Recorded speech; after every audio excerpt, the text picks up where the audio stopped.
Right, Robbie, you want to do the intro or should I? Will you be able to hear me over the music? Let's not risk it. I'll do it. So, I've realised as well the music's really loud as well. Silent intro. No, the music's really quiet in comparison to us speaking usually on the OBS. So yeah, that is one design feature that I think should be adjusted. I think we should have some real booming intro music. we need to get like a bespoke. Rob has to enthusiastically kind of shout over, and then it fades out. Well, like a radio intro. Yeah. Yeah. Okay. Right, anyway, for this week though, Podcast intro. I'll take us away. Okay, welcome back to the LEG Week 15 review. I am here with, quite frankly, 3 losers, and that's just too loud for me. I can't hear a thing. But yeah, we are here with the Throbs GM, the Hogs GM, and the Simon Sweethearts GM, all of which suffered brutal defeats in the quarter-final playoffs. 4 playoff appearances though for amongst all 4 of us, so can't complain too much. At least could be worse. But you know, it did end a bit preemptively for a few fellas in this call. I'd like to disagree with you immediately there, Lucas, and just point out that that my Rioters had a monumental victory in the first round of your Marvin Rioters Harrison Jr. Bowl. Yeah, my Rioters. Oh, okay. You weren't actually playing for the LEG Bowl this year. You were just playing. I had two teams in the mix. I was in the MHJ Bowl and the Rob's already shaking his head. LEG Bowl. I can't believe that Talon's team has been relegated to club affiliate of Johnny's guys. Well, Barcelona B. As you'll discover as we approach the upcoming fixtures for next week, the Hogs are very much a Rioters. They're the Ramsey Hogs this week. It's feeding you players. I mean, in all fairness, though, I was like, oh yeah, Callum, you should definitely throw, mate. But at the same time as well, like he could just get number 5 overall. So, you know, exactly. in a dog eat dog world, 108 to 105. Yeah, it's pretty big to be fair. That's a difference between. He could get 101. Quinton Johnston at 105 last year, or Bryce Young at 108. You know, the difference in quality, the eliteness and eliteness on, you know. I like that you've managed to pick out maybe the 2 only rookies in that first round who've had. No, that's actually where they were. Mingo as well. 1.11. Yeah, me and Luke we were in the pub and we were going through the first round, being like, "That was rubbish. That was rubbish. That was rubbish." Yeah, but Mingo was rubbish at the point where he was chosen in the first round. I don't think it might have been a bit of a reach, but I don't think I didn't hate it. I was surprised he's been as bad as he's been. I wasn't a fan when it happened. Wow. Or at least, actually, I take that back. I was a big fan when it happened because it meant that better players reached the second round. So. Okay, fair enough. Right, we're going to do. I've like Kendra Miller, Johnny. Yeah, man. I was so buzzed. Elite players. The question is, how am I going to make space for Condre on my starting roster? Am I going to cut shit? Callum will take him from you. Don't worry. Oh, he's already made an offer. Fuck's sakes, man. That guy pisses me off so much. Another 2 first. You made me an offer about 2 weeks ago for Condre, I believe. I don't even know what. I don't even want to know what he's offered you, and that you probably turned down, even though it's probably a too good of an offer. I think he phrased it as he's a very much a Keaton Mitchell level talent, and he believes the market's been set at 2/3. Gosh. No comment. No comment. No comment. No comment. Honestly, it makes me violently angry listening to Callum think about trades. But without losing focus, where will we start in the pod this week? Are we going to focus straight on last week's first round of the playoffs, or are we going to grill? We've got to address the elephant in the room, and then we've got a fourth member today, and we've got to the hot seat has to become a thing when people do get guest appearances on the pod. So I'm hoping you guys were thinking of a question, because I have not thought of one yet. So hopefully one of you's got one ready. Hang on, my hands in that. Wait. Right, Johnny. All right, I'll crack on with my question. It's maybe a little bit specific, but essentially, seeing as you're now out of the playoffs, Luke, and therefore, as ever, focus is moving ahead to next year and subsequent years. I would argue there's a clear, contentious position, a clear problem position in your squad. You've got 4 startable, strong startable running backs, but at the start of next year, their ages will be 27, 28, 30, and 30. So how do you plan to address your approaching crisis at running back? Yeah, we are wheeling out some old geezers next year, can't lie. Could be trouble. But I mean, overall, we'll have to see what happens with Aaron Jones is very much on the block. He can go. He's annoyed me too much this season. So we'll have to see. I mean, it's not even really been his fault. He's just been injured the entire time. Started really well. 25-point Had that game. one game against the Bears. I was like, I'm in. Has been useless. His production has finally not matched how much he annoys you. So I think you're just ready to get rid of him. Yeah, I just miss Also, Rodgers. if you looking at it, like the Packers were apparently in the mix to make a big trade for Jonathan Taylor at the start of the year. Like, yeah, I AJ don't think Dillon he's going to is be sticking surely around gone for at too the end long. of this year. So they're one of those like prime teams to make a big splash in free agency or the draft. For It could be trouble. Mixon actually has been very good for me. Henry, on occasions, has decided that he's the man, and on other occasions has put up 1 point against the Texans. So It we'll does have to feel see how he goes. It does feel a But bit I think more I've still Tennessee. got- They're like just sort of sometimes forcing him to get points because they have no one else to punch it in. Like it's Well, and actually, I've been a bit harsh saying that you've got only aging talent because you do actually have Tyjae Spears. So if Derrick Henry is out of Tennessee, that you is should the still have the saving future, grace. even if he doesn't have any ACLs. You don't need those for football. It's fine. That's okay. Famously. I mean, I do want to say, surely, Luke, your most disappointing player this year has been Pollard, Yeah, based on From the what expectation for him going in to what he's actually been throughout the season. Yeah, for how brilliant he was last year as well, with the limited reps, and then this year has been. I mean, he's been 16th overall, which is like not awful, but considering I wanted him to be my RB1 and I needed him to be like a top 10 player, he has underperformed in a lot of games. And I'm really hoping that the Cowboys can pull it through because there was a stretch where he was scoring touchdowns every week. There was like a 3-4 game stretch where he was putting up the points and it was going very well for me. But yeah, when he doesn't get a touchdown, it is quite problematic because the yards. His numbers are way weren't down there. from before. Yeah. When But wins the I think team's 8th in the league. and I think the main thing to look at is all 4 of those guys are not under contract for next year. And like I said, they're all either at or beyond the age cliff for running backs in terms of statistically when your average starting running back falls off in terms of their production. So it sounds like your answer, Luke, is that there isn't a plan. It's see how there's really, unfortunately, there is no plan that I can really devise up that is going to save me in the situation. It is sort of a bit of hit and hope. A lot of the lads have put up enough for hopefully to get a contract somewhere. Or at least I feel like Tennessee would want to keep Henry around because he's just, 3 games in a row, he scored 2 touchdowns. Still just a very good player.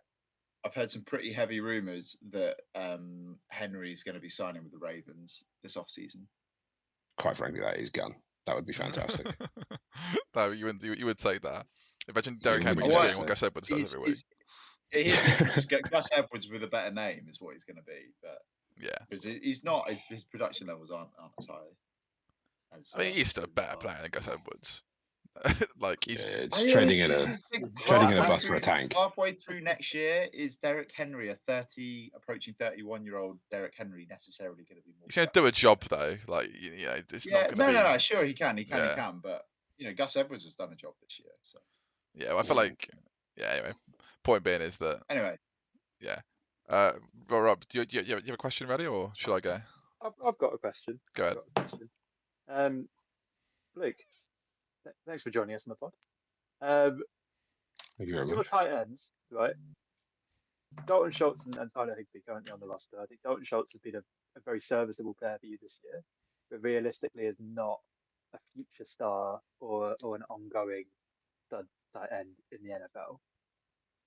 Now that you're out of the main playoffs and in the consolation bracket to find yourself between picks 5 and 8, do you consider this bracket you're in to be the Wobblers Bowl? Good I question. would. I don't know. To be fair, when me and Lucas were talking yesterday, I genuinely haven't done that much research on rookies. I was very unaware of I've who got. even this person was. So Well, put it this way, Luke. it could Both be. mocks I've prepared for our research, they're on the screen now. Anyone watching? Brock Bowers went Let's at have a one. He went at 1.4 in both these mocks. Ooh. This is obviously full blind mock. Team what team they're going to obviously is completely irrelevant because they don't know, and also depending on what team's going to be there, it's more of a big board, I'd say, in terms of the mock draft. But obviously from a fantasy perspective.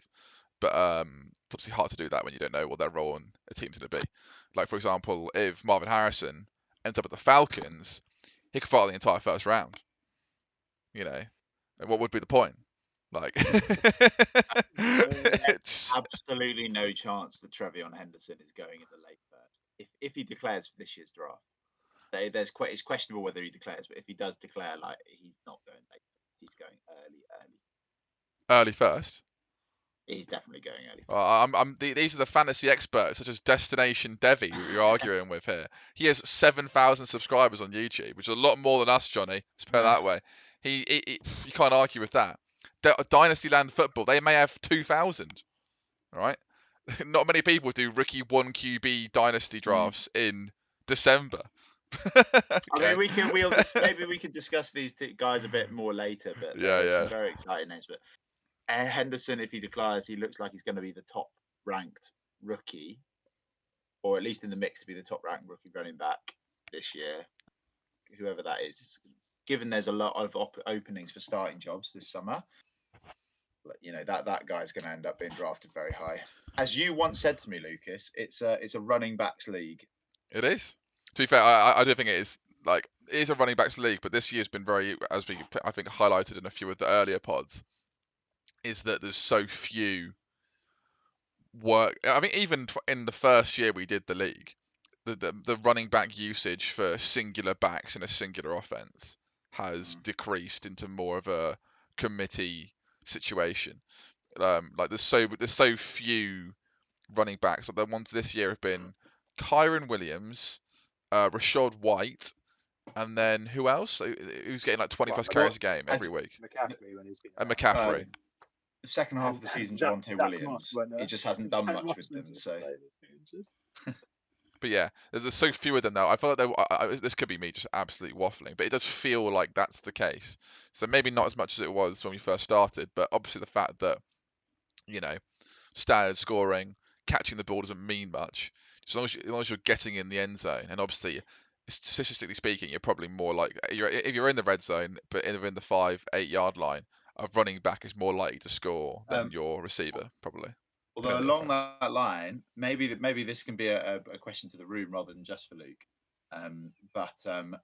You know, I'm receiving rule change suggestions at the minute ahead of the end of the year, and we'll be voting shortly after the leg championship final. But one of the main ones that there seems to be a lot of enthusiasm for is swapping to a half PPR scoring format. And in a couple of people's cases, they've asked about a full PPR scoring format, but the main interest seems to be half. So I'm interested. What do you guys think of that? I've absolutely no time for any full PPR discussions. Let's put it that way. I have absolutely zero time for them. It's just bullshit. And this is coming from the Nakua owner. It's bullshit. Like, it's just like, oh, he can go for 25 yards, but he did catch it 8 times, so, you know, 10 points. Well done, pal. Like, it's rubbish. Like, half PPR, I'll have a discussion about. I would probably still fall on keeping the standard scoring because it's quite a unique league in that sense, in that we're very who's scoring a touchdown, who's going to, you know, make big progressive plays down the field, as opposed to who's just going to get fed the ball. It's not just about who's going to get fed the ball, it's about who's going to get the ball and do something with it, as opposed to just get thrown it because there's no one else. And you take, it's more of a, you've got to be a bit more of a predictor of talent as opposed to a predictor of how a system's going to work, if that makes any sense. But obviously, like, you use both always, but to varying degrees.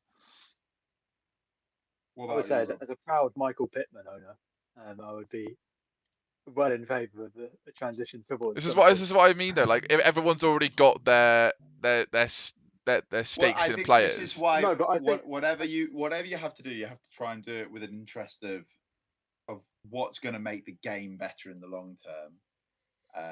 yes, And yeah. I think any change has to be very gradual, so that has minimal impact on the existing value of players. Which is why I'll be honest, Lucas. I've been quite against the idea of even voting on a full PPR first. I think if you're going to move to that, you should at least move via something else, so that there's time for people to adjust their valuations. I think even if we do And for those half adjustments to be PPR, small. we shouldn't do it straight away. We should do it like there should be a buffer season, because it's just unfair, because if people drafted players last season high up who they didn't think were going to get many targets, but they backed them as players to do stuff with what they did. Like, people draft players, pick players up, trade for players on the assumption it's a standard scoring league. Yeah. So you need I to take that into. strongly agree with this. I mean, it's always the problem when you're suggesting any kind of rule changes, because on the one hand, you want the game to be able to progress, and the changes that we've already made, I think would maybe largely all agree that they've enhanced the enjoyableness of the league. But at the same time, you don't want to change things too quickly, because it just isn't. You don't want to introduce a situation where people end up voting in a partisan way just based on what they have. One potential adjustment to it, which is an alternative, is the idea of having, rather than half PPR, half points per first down. So at least that way, you've got people who maybe are mostly like short yardage kind of guys, who won't necessarily score very highly, but are crucial to their offense because they earn that first down, they chain move. And then you're not getting people like, dump offs on third down going for 0.1 of a yard and getting, 1 churning point. up points that way. But Yeah. you're getting, at least it's reflecting real life value. And for me, that's why I think the more that points in the game reflect the real life value of players, the better. Yeah, the issue is we can't be rewarding a scenario where someone's got a great receiver. Oh right, they've run a 10-yard curl, absolutely set their corner flying, and they've gained 10 yards, 1 point, and then that's like that in PPR that'd be 2 points, right? But then you have someone who's getting the ball dumped off to them in the backfield, and the defense has just fucked it, and it's like, oh, Neil, they just got like almost the same amount of points because they just caught a ball. It doesn't feel like it's as earned. Like they're just running into green grass because no one's picked up the halfback who's running out the backfield. It's just not. It doesn't feel like it's as fair. Like, I don't know. I've always been. I don't mind PPR leagues, but I think I have quite enjoyed our leagues. Uniqueness of having the standard scoring, because it's very I'm not opposed to half PPR. Going to be interesting. So I think that the half PPR and then potentially some alternative scoring format is definitely going to be voted on in when it was 2 weeks' time. I'm sure last time it was voted, there was maybe about a third of the people pro, 2/3 against. I've got here, but there was people in the middle who are a bit like, not sure. PPR So format it proposals. feels like something that keeps coming up 9 every to 3. single time. So yeah, It was 9 to 3 last time. I don't know if that was half PPR or full PPR. We also turned down tight end premium. I don't know what the margin was. I think it was I've got to maybe say, any PPR, and we were gonna assess it after. So I've been dipping in and out of the conversation a little bit due to my shoddy internet. But in all seriousness, I don't think PPR is as big of a difference, or at least half PPR is as big of a difference from the standard league as you're making it seem. I think tight end premium would be a very different matter, because that would dramatically increase the value of those young tight ends that people have. But in terms of how scoring changes league to league, like the good players are still good. It doesn't really increase anyone beyond where they were in the standard league in terms of how many points they produce out of the end. Well, then why change? I agree. I agree in terms of half PPR. I think full PPR does, because full PPR, for example, when Kamara came back at the start of the year, and he was just getting tons of dump offs, and the Saints were playing terribly, and he got like 20-point games because he was getting 15 dump offs in a game. That was just silly, and you get that a certain amount each year. But to be honest, the good running backs are also the ones who tend to get a number of receptions per game. The good receivers are also the ones who get multiple receptions per But like, game. imagine You losing a kind of- game to Kamara because he did that. Like it would just. But Yeah, what, but so like you can lose It's a just game. ridiculous. But there's you can There's lose a game for small- so many ridiculous reasons now. Like we have kickers, we have defenses. Like there's stupid reasons why. Yeah, but at least the kicker's achieving something other than catching the ball. but Like, I would say, look, like the cases where like Kamara had this season where he had that game with was it like 20 targets or something stupid like that. They're very, very far, like few and far they are between. rare. And they are in rare, half and PPR, often it makes it even less because in half does, PPR they're then not and I think dominant. the major benefit that half PPR has over standard is that it reduces that kind of touchdown dependence that you do have. And because there have been times this season where I felt my players watching them have had a pretty good game, but because they haven't got into the end zone, they get far fewer points than they potentially yeah, should have got, depending on sorry, well, in terms because of how they playing played. well, And yeah, I on the understand. flip side, I've had players who I don't think have had a good game at all, but because they've got that touchdown, it's kind of saved them. Yeah, And it's made them far more relevant than they should have been in any given game. yeah. I'm definitely willing to have a conversation about half PPR. But I would want it to be well discussed, obviously, like they always are, to be fair, in the chat. Yeah. But I'm just giving you a heads up because I think that vote is definitely coming around again. It seems to come around I do think tight every end. fucking time we do. I do think tight end premium and full PPR are too big of changes. Yeah, I'd agree with you on that. I don't think anyone suggested tight end premium voting at the minute. I think tight end And premium got shut down pretty unanimously last time. And I'm very pro. Even if people want to move to full PPR, I think we should have to move through half first so that there's time for like people's understanding of scoring and stuff to adjust. Yeah, I think else, even the half could maybe wait. We vote on it and then bring it in 12 months removed because it's just potentially. I mean, we don't need to go into all of it now, but I think that itself can go to a vote. I think if it was coming into effect just in the second round of rule changes just before the season starts, I might agree with you. But I think if this is a change, if this is a change that's coming into effect at the start of January, there's a whole off season for people to be able to like learn work about exactly what impact. And I agree with Rob. I don't think half PPR has a big impact on player values. It's very much. I mean, I look at it this way. The games that we've played throughout the season, I don't think that many of them would have been different results had we been in a half PPR league. There would have been some that have gone the other way, but by and large, it doesn't change much. Other than it just, to me, I enjoy watching football more when I'm in a half PPR. Because I've done half PPR in our redraft league last couple of years, same as Rob, and I haven't got any other leagues in which I do it. And the main thing I think I'd say it does is it makes the good players better. The players who are heavily involved in their offense, they are gonna get receivers will get like 5 or 6 receptions a week. And it's consistent, so they're just always going to be better. And what it means, the players who are less good are the kind of bit part players who maybe have 2, 3, 4 weeks of a hot streak where they get a few long touchdowns. Those kind of players that suddenly become relevant out of nowhere for a short patch and then become irrelevant again. Those kind of players become less usable. But it's only slightly less than previously and slightly more. Fair enough. Yeah. To be fair, it's not much of an issue that we've spent a bit of time on that because I think we're not going to spend a quarter of an hour breaking down the consolation bracket games. We'll just say who won. So no. I actually do. This is a good one. What do you think me and Rob should set the wager for in our rematch of last year's final? Because we're playing each other. Yeah, me and Rob are playing each other in the first consolation. Okay. What's our way? Because Rob agreed to me last week that we were going to have a wager in this game of some kind. What's the forfeit? Oh, it's a shame that was before I realised that my 2 quarterbacks are both in the concussion protocol. in fairness. Any ideas, Lee? As the guest? Oh, I couldn't tell you. I'm just chuckling to myself that every player that Rob has integrity on their net. Whoever loses this coming week. Oh wait, no, is it the week before? It's like, no, it won't be done before. I was going to say whoever loses can drive to Bolton on the 23rd.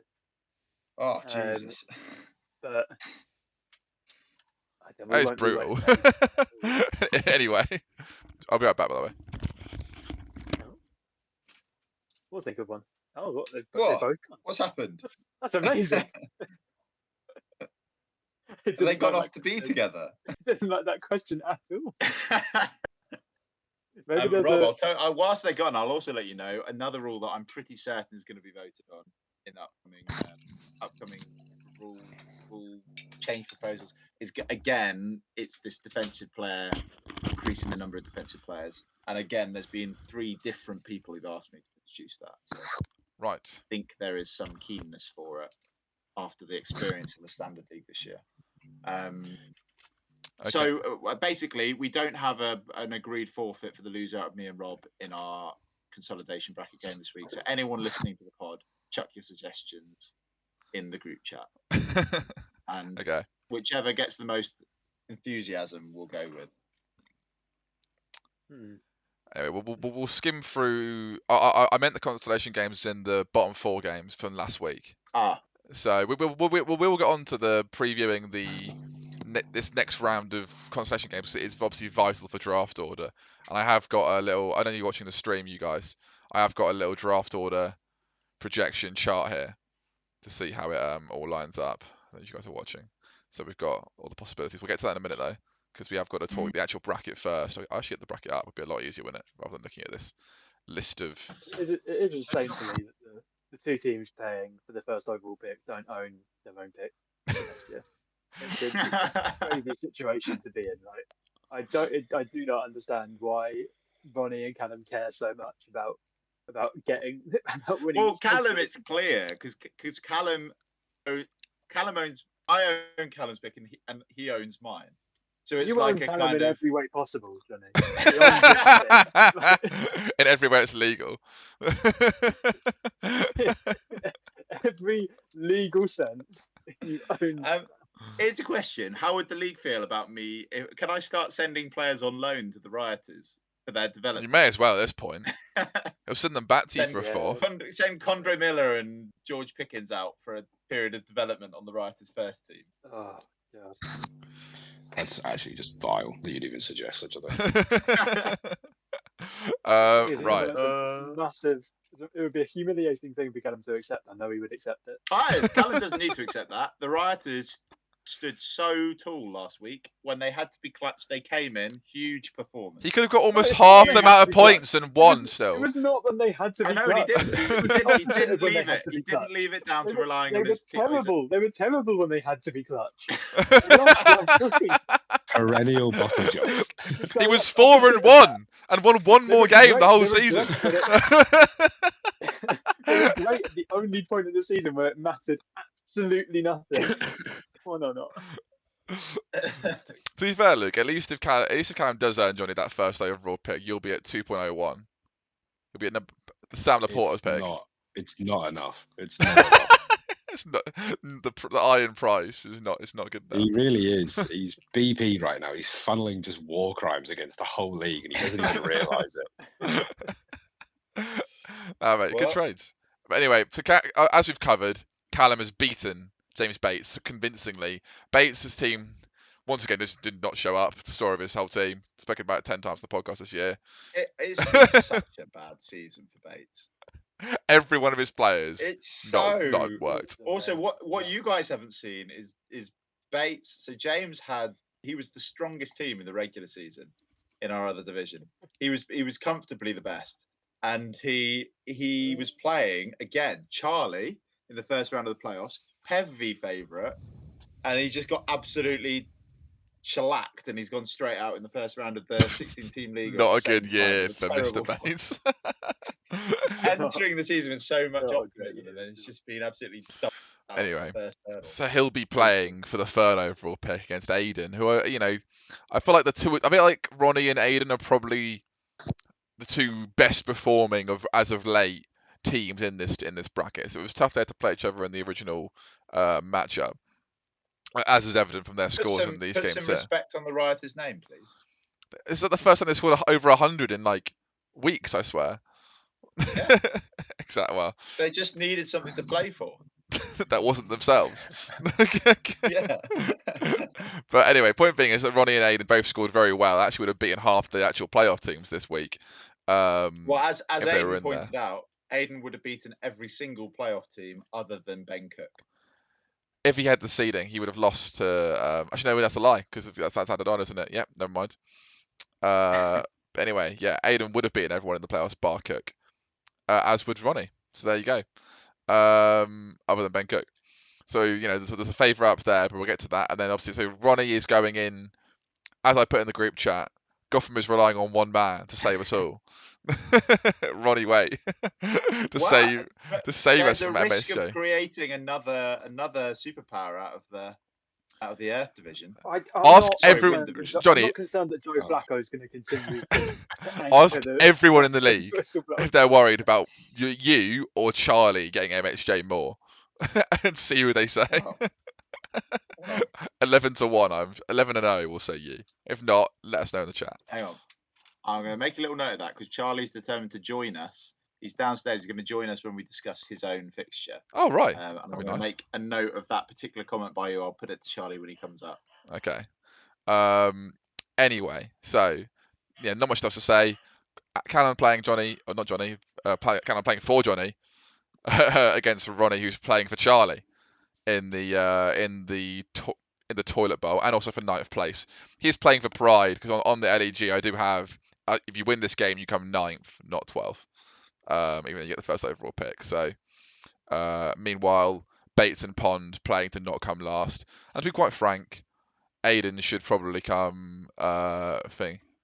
Yeah, not right now. So, I'm warning you that Aiden might kind of go into full juvenile mode and throw controllers at a screen if he loses this fixture. Because he obviously he finished bottom of the league last year and then we lost both of the wooden spoon games and ended up with a 104. There was a point halfway through last week's matchups where, in fact, if I find the particular, talk amongst yourselves whilst I find. In all fairness, though, he did pick AR last year at 104 and got the franchise QB. Yeah, so he can't. Yeah. And I think what I'd say about the 103 this year is you've got basically these two, because there's Marvin Harrison Jr., but then Malik Neighbors he would be the clear 101 wide receiver in any other year. He looks exceptionally good. And then that's what I'm saying. Trevion Henderson, if he declares, is a classic kind of top running back prospect in the draft class. Not necessarily a Bijan Robinson, but like a Breece Hall. Like in any other year, he would be the top running back, and there he's going to go somewhere where he's going to be a starter. And a lot of the starter openings in the real NFL, pretty good jobs. They're on decent teams, so he could go in and be a really tempting prospect at 103. So my early prediction is there is going to be a little bit of a drop off after 103 to 104. So earning that 103 over the 104 is a big. Could we see a Simon Sweethearts trade up to 104 for Brock Bowers? No, you're not thinking it. Unlikely. He doesn't Unlikely. trade up. I don't know. He doesn't trade up. He takes Unless they have Green Bay got Packers approach. Greenwood DNA in them, I don't want them on the team.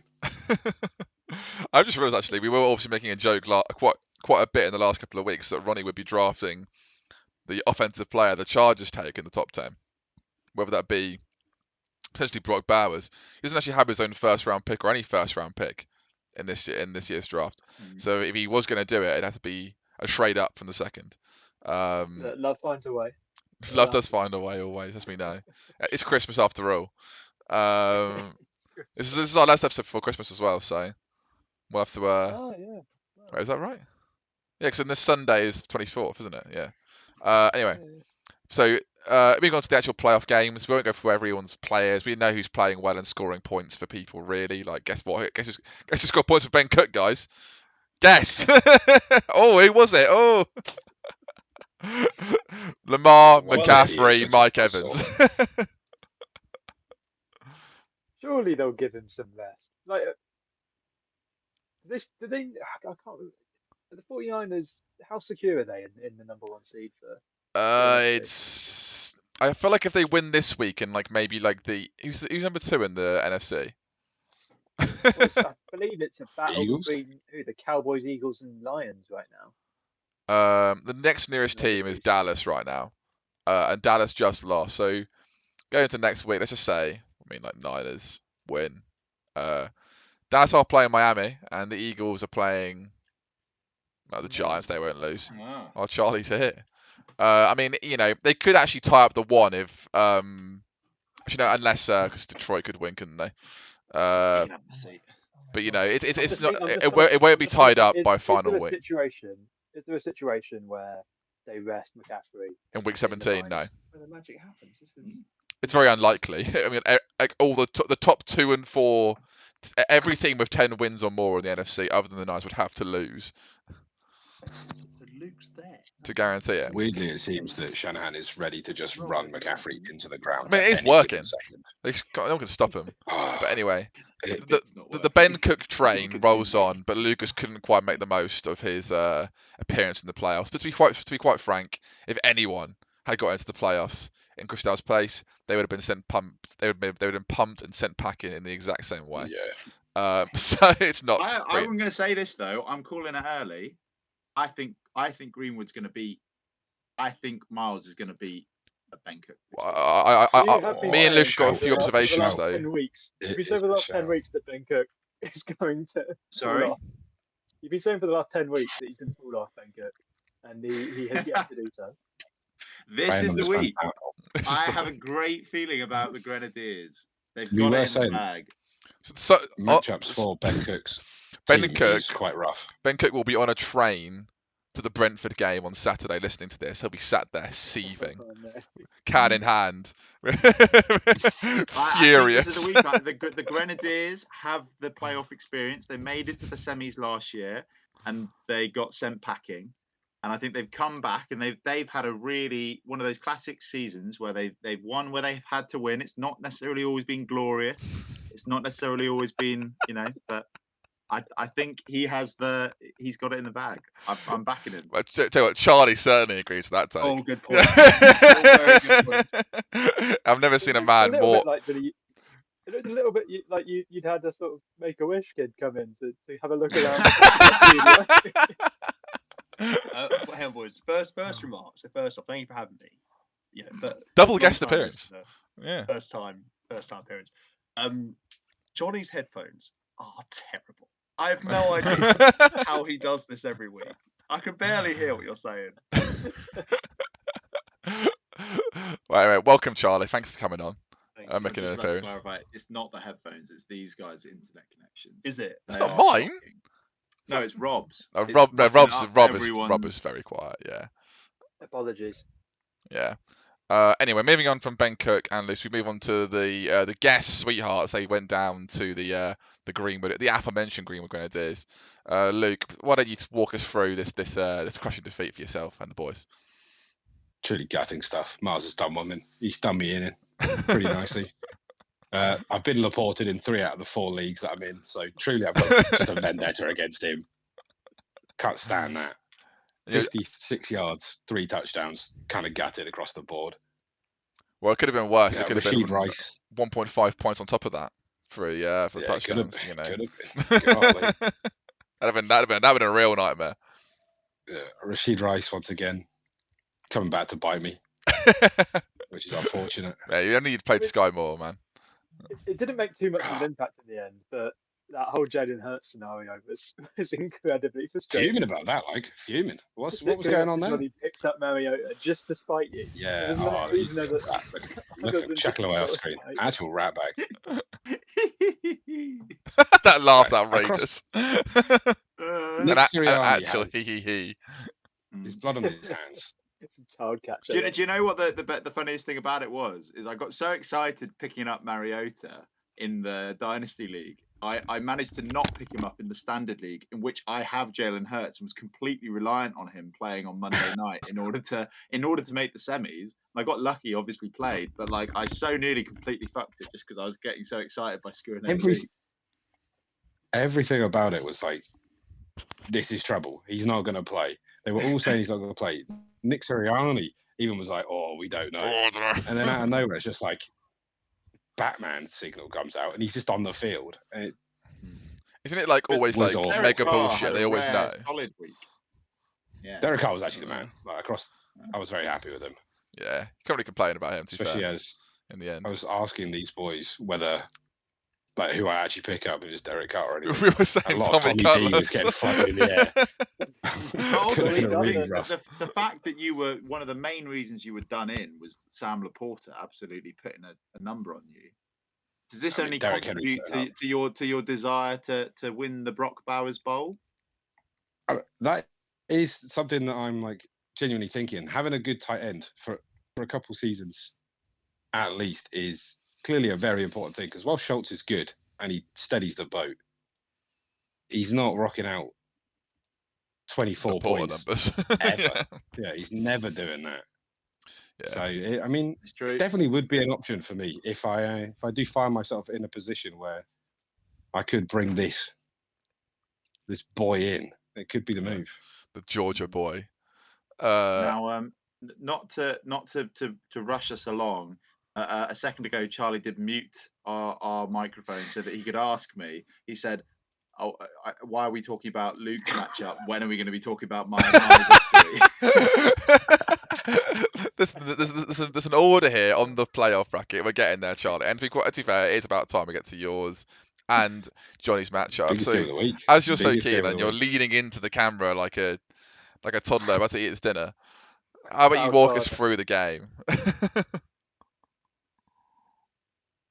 Sorry, I can't hear a word. He said, "Can you use both of them and you talk to him?" Hang on. Is this any better? Say something. Hello. It's actually a lot better. Well, it's probably because it's you're only getting the base. There you go. It's So I the was, sound you're right. I where was just getting the base. I was Yeah. just getting the base of what was going on. Just getting Luke's And it was voice. great. only Luke, Very not me. Very profound takeaways. Can I just clarify? I now have the other speaker and it's absolutely fine. So I genuinely think you might have an issue with your left ear. Okay, all right. Well, we'll sort that out afterwards. Effing won it. It's you win some, Right. you win some, you lose some. I didn't bring Martha's. What side of you, Charlie, does Becky usually stand on? Good question, Rob. It's on your I'll start left. paying Well, attention which to it. side does she usually punch when you've been misbehaving? Oh my god, it's all coming together. Yeah, anyway, boys.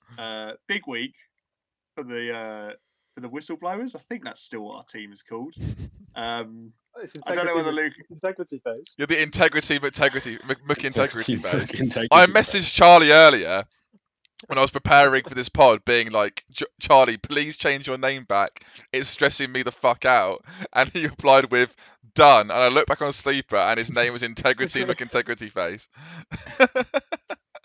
There will be so the thing is, I think we all thought as an organisation we'd have now to be thinking about the long-term trajectory of the team to work out what our name is, because we thought our season would be over. But alas, we still have much to do, so the name will have to wait, I'm afraid. I will add this: that the news that has been released literally in the last few minutes is that James Cook may have achieved a classic destroy and exit, because he's now he's missing practices this we're week. moving on. This is the future, Johnny. You're trying to skip over the past. Okay, we've got to dwell on the success. Okay, next week you don't have to worry about next week just yet, because the Joe Flacco led Whistleblowers. Oh, Joe I've got a Flacco question led. for you, Charlie. Sorry, Rob. I've got a question for you, if you don't Go mind. on. James Cook's performance this week, basically single-handedly knocking Johnny out of the playoffs. Mhm. Does that make the entire trade that you did to get him worth it, in your opinion? So I That was you saying gave up this to Keyshawn Johnny. Robinson. Well, no, it's right, but it's different, Rob. So I've always been under the impression it's been worth it, right? Because I have to stand by my decisions. Else, I possibly would have my my position at the organisation being questioned, right? If I didn't stand by my convictions, then there might be some questions being asked. I would argue that your position in the organisation is under question because of the fact you've not learned from it. Well, hang on, Johnny. Sorry, that's rich. Well, no, this is the first setback. Now I need to learn from this. There you go. That's the question. So yeah, in a week that when Achan, despite the Dolphins' domination, Achan doesn't really go off. CeeDee Lamb does nothing until garbage time.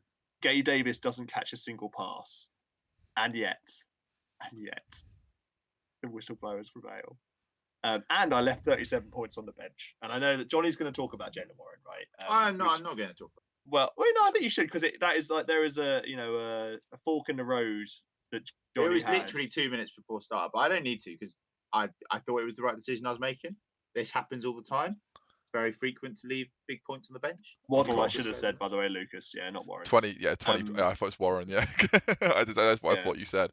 But I did notice at the time. I remember watching Red Zone and seeing Waddle score and being worried. That really ought to be mentioned is actually the fact that Charlie very nearly defeated himself through one of the more classic examples of poor fantasy management. In that he had Warren was in an early game on I think the Thursday night, and he started him in the flex right up until the last minute. It looked like both Achan and Dylan were going to be missing the game, and therefore he'd have no second running back to start, no one on the bench, no one on waivers to pick up. You know what? And he'd already started someone in the flex. This sounds like really good advice, Johnny. Yet you still lost. And yet you still lost. So, you know, for everyone at home watching this and for the fellas on the call, take that advice with a pinch of salt, because I didn't need it. Agreed. Me and Charlie will remember that, Johnny, for the semi-finals. I would say, so in terms of summarising this season, I have lived and died by Brandon Aubrey. My season, I started 0-3 when Aubrey wasn't on the squad, picked the lad up, and immediately went on a winning run. My end of year kind of final push to top the division came with some excellent performances from the lad. And the first year, the worst performance of the season from Aubrey, no fault of his own, completely down to the situation in the game, coincided with my loss. Because last week against Charlie, Aubrey scored 22 points, and would that have been enough to have got me the win? Maybe 18 more, so yes, just by one. There you go. I thought you can't be relying on a 22-point kicker game to get you over the line. Brandon Aubrey, you can rely on anything. Well, apparently not. But yeah, it was. Go on, Rob. One more question for you, Charlie. Sorry, this is more looking forwards. You are in a position now where you might be in the final, or you're still within like a very good chance of winning the trophy. But then equally, you have one of the top two picks next year, which presumably will be using either a very elite receiver, being Marvin Harrison, or an elite running back, or a different receiver in maybe Neighbours. You also have a couple of second-round picks. I'm just wondering if you're considering at this stage using one of those second-round picks to get maybe a quarterback next year after. I think that would be. Price has not worked out, and you've got two very highly rated quarterback prospects going into the draft. Who'll be right in that range, by the way. So I thought that was Rob's very long way of saying, "Can he have one of my second round picks?" I would like my one back, please. Yeah. I mean, I think that's probably fair, seeing as again, like Joe Flacco is currently my best prospect. Although, of course, the week I dropped Derek Carr. Either of these current quarterback prospects are going to make it to the second round. We are about to see in the semi-finals of a fantasy playoff game, Jake Browning v Joe Flacco as the two starting quarterbacks. I think it does show, you know, controversial opinion for this lovely podcast, and everyone like this is all completely random, lads. We can pretend we know what's going on. Absolutely. So I agree with that. Apart from the fact that Charlie, you've done a lot of moping and moaning this season about the unequalness and the strength of different rosters in this league. Yeah, and you believe that it's all random. Yeah, indeed. But I'd say looking forward to like next week. I think it's a fast that I'm in this situation, that I'm in the semi-finals. So I'm preparing for this to be the peak of the season and enjoy. Like it was when I woke up, and obviously the Bills had their magnificent display against Dallas. It was also Isaiah Likely. The fact that Likely had a big game. Exactly. When you've been critiqued so much for wasting a draft pick on him. I always believed in him. Yeah, well, not enough to not give them to me, mate. In the 16, for in case James is watching this, obviously, I in the 16-man league, I also beat one of the like heavyweights there, and the Bills one, and this happened. So this is possibly the best weekend of your life, like football. Of my life, yeah, for sure. But next week, forever as well. Yeah, exactly. It's just been a very good season for the Whistleblowers. Achan has come out of relative obscurity, and Addison's been very solid, and Warren's emerged as a usable option, and yeah, And James Cook's actually looking pretty like he could be a star.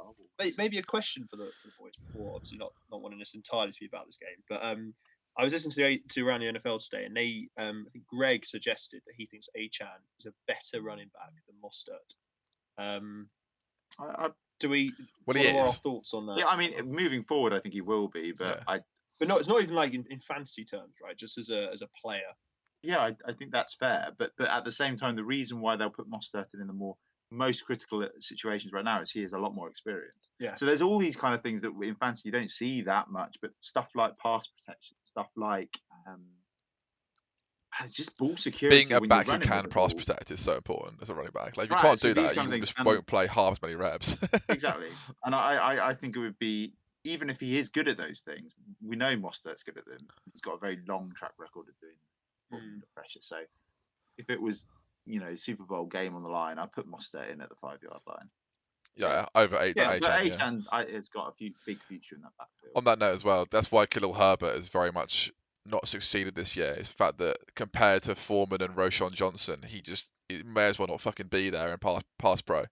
He just can't do it. Like, it doesn't matter who's coming at him; they just go round him or through him. He's just terrible at it. Well, this is a lesson for the Callums of the world. He and won't all listen, of us. mate.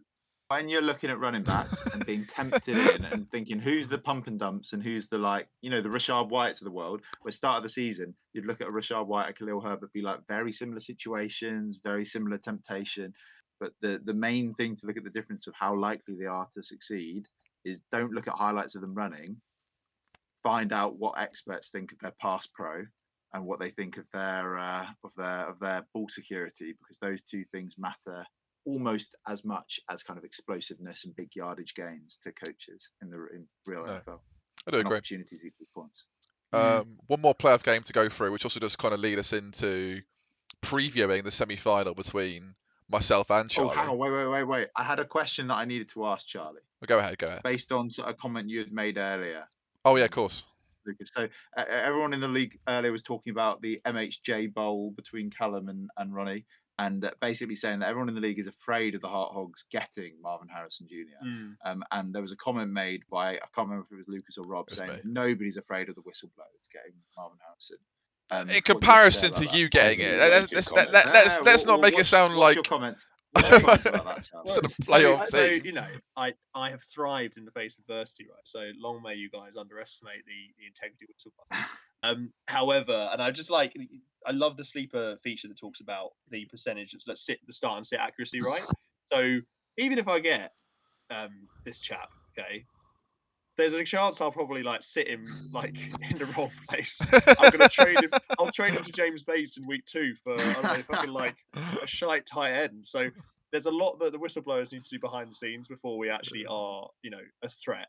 And again, to reiterate, it's a farce that we are in the situation at all. So you're saying very strongly point out that the discussion we had earlier about it was at no point did we say we weren't scared of the Whistleblowers getting Marvin Harrison.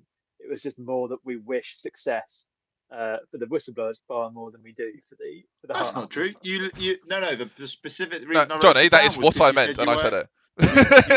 You were not scared of the Whistleblowers. That was the thing that was said. And I was saying, having been on the receiving end of a shellacking, I think that next time I face them, there will be, a bit of vengeance, extra motivation, but an edge of fear that was never there previously. I think your players need to take a long, hard look in the mirror, Johnny, on how they approach their division rivals, considering they've lost twice. I think my players are well aware, and I've made it very clear to them that they need to take the current opportunity of relative health amongst the squad, take the off-season seriously, because it just wasn't the levels of preparation required. Two final pieces then. So I don't know what Johnny's in division record was this year, but it was terrible. Yeah, absolutely terrible. It was awful. I think it was either 5-1. I think it was 5-1. No, he lost twice to Callum. 4-2. 2-4 for sure. 2. And then the marvelous. And then the final thing is, I think what this shows, lads, is the one thing that fantasy teams need is integrity. Okay, this is the thing. Hang on, my team had integrity last week. Sure. They did. Sure. I'll leave you with that. Not enough, clearly. Oh, Charlie's planning a mic. Thank you, boys. Well, as ever, once we finish talking about his team, Charlie's off. Bye. Bye, Charlie. Anyway, but Rob, why don't you take us through the last quarter-final game quickly before we start previewing the? Well, my quarterfinal game against Yeah. you. Yeah, very disappointing week for me. It started so promisingly with the Devontae Adams 16-point game, Yeah, I which was scared. shouldn't have been so much more considering how dominant the Raiders were on offense. And then continued on to the Saturday games. I was feeling pretty good. Got the however many points it was, 15 or 16 from the Colts on defense. Pittman had a fantastic start to the game. He got put up 80 yards in the first quarter, but then all went downhill from there for me. Pittman got knocked out of the game by a late hit, concussion, no more playing. The rest of the lads all underperformed. And even my good defensive performance was totally eclipsed by the Dolphins putting up 22. So in general, it just felt like my team. It felt like a bit of a microcosm for my season, which is felt good, felt promising, and I felt even better after the early stages. But then very quickly, the players started underperforming where they were expected to be at, and it led to disappointment for me. I will say from my perspective, Rob, I was fucking terrified going into the Sunday game. So I was like 70-30 underdog, I'm pretty sure, on Sleeper, and I did kind of back that as well because like I was not sure that I thought Miami might do okay against the Jets, but I did not expect a 30-0 win. Let's put it that way. Like a shutout was not on my and only 100 yards being allowed is a massive outlier. Also as well, they were very unlucky not to get more because I think twice a defensive player was brought down on the 1 yard line. It was. I almost, I got very excited when that happened on Red Zone. But one thing that struck me was the fact that I was sat there on Red Zone and I was like, there's got to be like an Alvin Kamara or a Montgomery well, not Montgomery, obviously he was earlier on in the week, but he actually was Sunday night. I don't remember. Trying to think, Montgomery was Saturday night, so Sunday. Well, I watched the game and I was thinking, it's got to be a David Montgomery touchdown coming soon. I watched the first half, and also thought Saquon might just break a big run here or at some point, but it never really happened. But like at the same time, like it's not like my players did amazingly. Like Connor literally got a touchdown on the first opening drive on like a 2-yard run, and then Cooper Kupp had one massive play for like 70 yards and a touchdown. Other than that, no one played outstandingly well. But apart from like Tucker was good, obviously. It's exactly how I felt all year. It's just like my players have done fine, but not really well enough to win.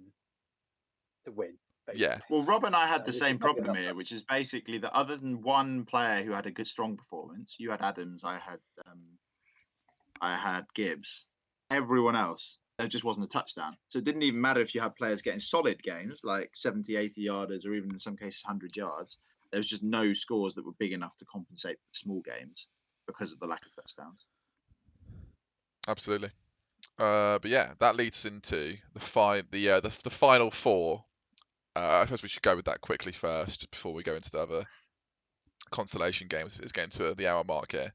I don't know how time sensitive this is for everyone. I'm going to have to go in 5 minutes. There you go. So I mean, what it is to do is just do predictions, I suppose, for the games.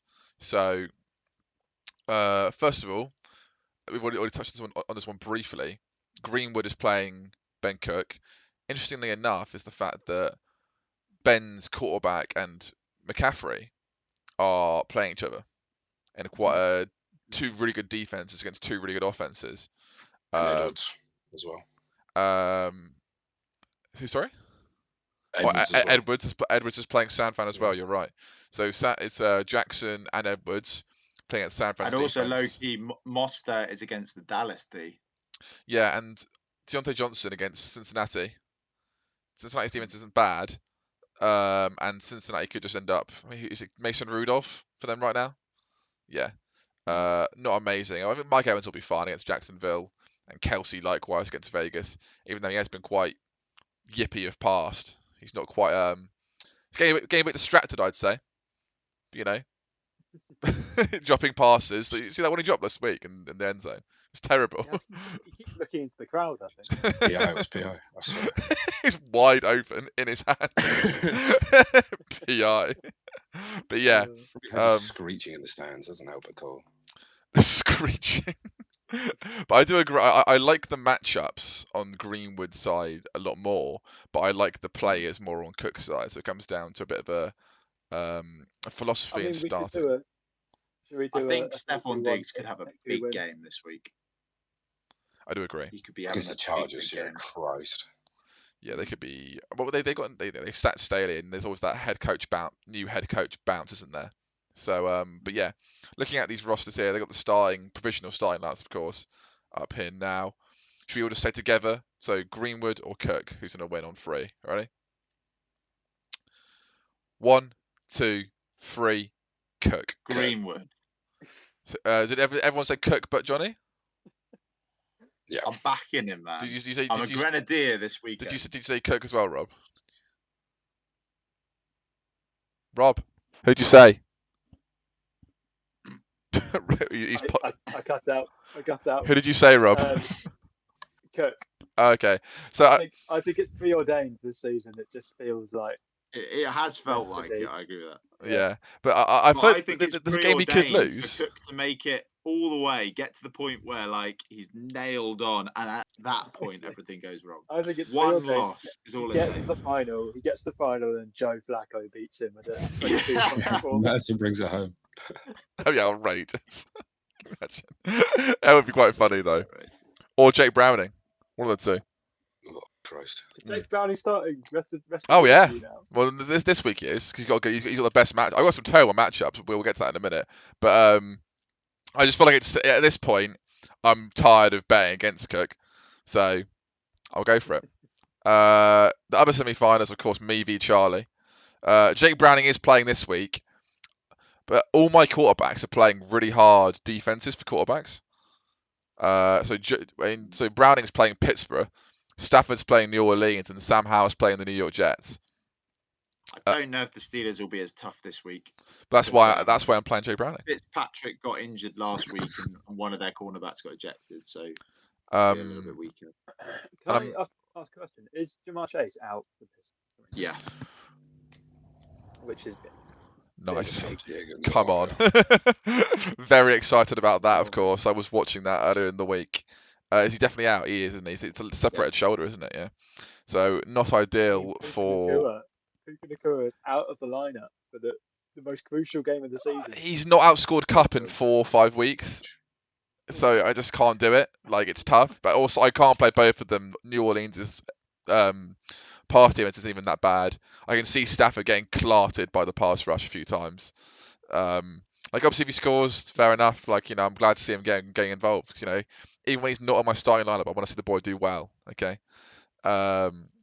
He's a great bloke as well. And DJ Moore, they are playing a tough team last week in the Browns. Still got 50 yards. Arizona, not nearly as tough. I do think that he'll get at least better his score from last week. So that's why I'm backing him. And then across I am very much scared of a few of these players on Charlie's team. I'm going with my heart. I'm voting with my heart, and I really think it's going to be a whistleblower victory. I do think I'm going to win, but like I am scared of Charlie's team. Like I didn't think I was going to beat your team, Rob, but I do think I'll beat Charlie, which is why I'll lose. Just mentally. Almost certainly. Yeah. So I think we've sort of shown our cards there, me and Rob. But Luke and Johnny on 3. Do you want to try and choose your prediction? Okay. 1, 2, 3. Lucas. I think Charlie. Oh, the 2 hearts backing 2-2. backing the Mercer. Okay. I think James Cook's gonna have a huge week. I think A-Chan will have a big week. I think Lamb will have a big week. And you're going to be down, Lucas, through no fault of your own against a genuinely high score. I mean, I'm happy with how the season's gone. I'll be gutted to not make a final, considering the season we've had. Also, the fact that I don't have a first-round pick for 2 years. But other than that, I'm still pleased with the year because at the end of the day, I feel like you spend the whole first 14 weeks just trying to earn a ticket to the dance, and you're not What is this guaranteed. loser talk? Fuck him up. I picked myself to win. Both. I'm not saying I'm not going to be like, down in the dumps if I lose. I definitely will be, actually. Though. Here's a question. I posed it to Luke earlier, Lucas. I know you don't really need to think about this yet because you're still in the playoffs, but you currently have 2 starting running backs in Eckler and Connor, both of whom are out of contract at the end of the year, and both of whom are very likely to be. You asked me this earlier in the season. I was like, I don't know. Don't know. It's cooked. And then other than that, you've only got Charbonnet. So what do you do? You're gonna have 2 empty starting running back spots. Well, it's very simple, mate. I'll just find the next Kyron Williams off waivers and play him for the first 5 weeks, win all my games because of that, and make the playoffs again. Like, it's not hard, is it? Just You would it's help very yourself if simple. You'd help yourself if when you found the next Kyron Williams, you keep hold of them rather than trading them away for a second. I tried to move for T. Higgins. Honesty. That has That's got that one out of context trade for a second. I believe, because I believe I was party to the trade negotiations. I believe it was discussions of T. Higgins for a first. If you believe that T. Kyron Higgins Williams will be and a fantasy second were relevant added on as well. for a shorter period than Kyron Williams, then I don't know what to tell you. Well, running back shelf life short, but I believe in this trade, Kyron Williams was added on one side and a second round pick was added on the other. So I got T. Higgins and a second for Kyron and my first next year because I think Higgins is that good. And I got a second as well, so that's fine. And I got by the way, I don't dislike that because I do like T. Higgins, but I think if you're being honest, Lucas, I'm pretty sure you were discussing a trade of a first for T. Higgins. So Williams was equated to a second. Yeah, but I needed to shift a Ram, and Kyron Williams is the one I could sell it as high, as opposed. And I was never going to sell Nakua, and I would have had to have taken a cut price for Cooper Cup no matter what because he's 30. So I was backed into a corner in a sense in terms of which Ram I was going to trade away. I'm sure you could just pick up more Rams. Yes. On the waiver wire. Where's Ronnie Rivers? Is he on waivers? Where's Ronnie Rivers? Ben Skowronek or whatever his name is. Tyler Higbee might be back on waivers. I don't know. Yeah. He's been on and off all year. How about them Rams? Johnny, I won't be wearing it on Friday because obviously it's Christmas themed. Oh, not Friday, Saturday. I don't know if anyone's told you. You got to wear something Christmassy, jumper, hat. I don't mind. But on New Year's, I'll be sporting a new bit of kit that is very football themed. Puka Nakua jersey. Puka Nakua jersey, ordered fresh last night. Not even a Rams fan, just a Puka fan. So, any viewers here who are thinking, "Oh, maybe Lucas will let go," of Puka Nakua. I've spent £75 on an NFL jersey. He's not leaving, right? Oh my god. Well, if anyone ever wants to get Aiden a present for a Christmas or birthday, I'm pretty sure he would be a big fan of a Texans Tank Dell jersey. I've never seen a man so in love with a player. Do you think Tank Dell would make those plays on Monday Night Football that DK Metcalf did in that final drive? Those plays by DK Metcalf earned me a semi-final spot in our redraft. There you go. So you're obviously big on board now. We'll go through these last ones quick, by the way. Won me the quarters over Ronnie, I believe. Where have I gone here? Where have I gone? Where's the fucking playoff bracket? Right. Anyway, so Ramsey's playing Ronnie for the first overall pick. Who's winning? Ready? 1, 2, 3. Ronnie. Ramsey. Hope to God it's Ronnie. Was that 3-1 Ronnie? I actually do think Ronnie will win. I think his team is better. But like, I think the Rioters are going to shock the world. I think I'm sure they Chuba will. Hubbard is going to score upwards of 15 points, and I think Calvin Ridley is going to have a spike week. Spike week, okay. Meanwhile, Bates plays Aiden. The Packers are going to score double-digit points. Okay. Packers D. Packers defense. The whole offense. It's going to break 10. James Bates playing Pond. I'm going on Bet365 with that right now. On 3. 1, 2, 3. Pond. Aiden. Pond. Okay, that's the first unanimous vote we've had. I really hope he wins this week because I do think that he might off himself if he loses. You're concerned for the boy. I'm concerned. Okay, these games aren't as important quite yet because we haven't got through to the what's this? to the fifth. This will be the 5th and 7th place playoffs next week. But Lucas is playing. Luke's currently projected at 70-100. Has he not moved his team round? He What's still happened? has Hill and Pacheco to put onto his team. So it's like an extra 20 points. Anyway, looking at this, guys, who's going to win, Luke or Lucas? 3, 2, think it 1, might be go. Luke. Luke, yeah. I hope the sweethearts. I don't think our team's just a bit better than his. I mean, Clyde and Latavius Murray versus Pollard and Henry. Mate, Clyde was actually paper. done last week. Yeah, I know, but because like, Pacheco's out. it can't be like a routine thing that like. No. Very good catch, though. Right, he's getting his 2 first-round picks worth. Anyway, the final game is of course the Hogs v the Throbs. Heart derby. Who's winning, Luke? So obviously these two are wishing for themselves. Oh, mate. I am We will. Robert Before, Hart. before, all before the you way. say it, before you hit say who you think's going to win, He just said Rob Hart. he's going to be picking starting line this week. I think Johnny is lagging, guys. Was that me? Hello, guys. Am I lagging? Oh, sorry, guys. I got us back. What's happened here? Oh no. Well, I think Discord's gone down.